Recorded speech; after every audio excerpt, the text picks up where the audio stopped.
ധാരാളം നാശനഷ്ടങ്ങളും മരണങ്ങളും ചോരയും നിറഞ്ഞ ഒരു യുദ്ധഭൂമിയിൽ ജനിച്ച ഒരുത്തന്റെ മനോഭാവം എന്തായിരിക്കുമെന്ന് നമുക്ക് ഒരിക്കലും മനസ്സിലാവത്തില്ല.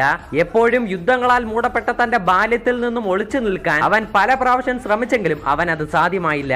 താനും തന്റെ കൂട്ടുകാരനും ഒരുമിച്ച് കണ്ട സ്വപ്നം നിറവേറ്റുവാനായി തന്റെ നാട്ടിലെ ജനങ്ങളുടെ സുരക്ഷയ്ക്ക് വേണ്ടി ഒരു വില്ലേജ് ക്രിയേറ്റ് ചെയ്തെങ്കിലും അയാൾക്ക് ലഭിച്ചിരുന്നത് മറ്റുള്ളവരുടെ പേടിയും പരിഹാസ വാക്കുകളുമാണ്. ഒരാൾ നല്ലവനിൽ നിന്നും വില്ലനായിട്ട് മാറാനുള്ള ഏറ്റവും വലിയ കാരണക്കാർ കാലവും സന്ദർഭവും തന്നെയാണ്. മരിച്ച് മണ്ണടിഞ്ഞ് പല വർഷങ്ങൾ കഴിഞ്ഞിട്ടും ഇന്നും അയാളുടെ പേര് കേട്ടാൽ ആളുകൾ ഭയപ്പെടുന്നുണ്ടെങ്കിൽ മരിച്ചതിന് ശേഷം തിരിച്ച് റീഅനിമേറ്റ് ചെയ്ത് കൊണ്ടുവന്നപ്പോൾ അയാൾ ഒരാളെ മാത്രം എതിർക്കാനായിട്ട് 5 വില്ലേജസിലെ മൊത്തം നിഞ്ച ആർമീസും 5 കാഗേസും ഒരുമിച്ച് നിന്നിട്ടുണ്ടെങ്കിൽ അയാളുടെ റേഞ്ച് എന്താണെന്ന് നിങ്ങൾക്കൊന്ന് ഊഹിക്കാവുന്നതേ ഉള്ളൂ. This is way out of our league.